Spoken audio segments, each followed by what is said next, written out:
சரியாக நேரம் இரவு 2 மணி.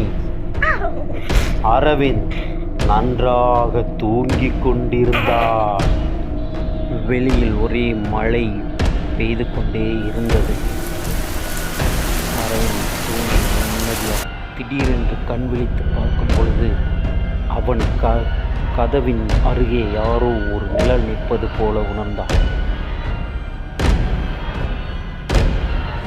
என்ன செய்வது என்று தெரியாத அரவிந்த் பயத்தில் தன்னுடைய போர்வையை எடுத்து இழுத்து போர்த்திக் கொண்டான். யாரோ அவனது அருகில் வருவது போல காலடி சத்தம் கேட்டுக்கொண்டே இருந்தது. அதை உணர்ந்த அரவிந்திற்கு இன்னும் பயம் அதிகமாக இருந்தது. என்ன செய்வது என்று புரியவில்லை.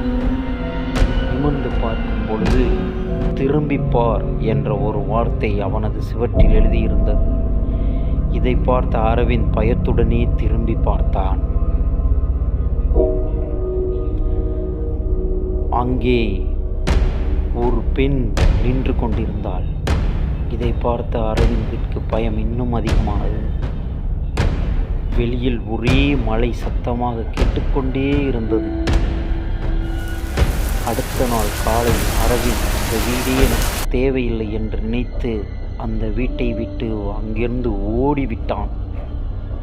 இருந்த போதிலும் அந்த வீட்டில் அவ்வப்போது இந்த சத்தங்கள் கேட்டுக்கொண்டே இருக்கின்றது என்று இன்றும் பலர் கூறுகின்றனர். இது ஒரு பயங்கரமான வீடாக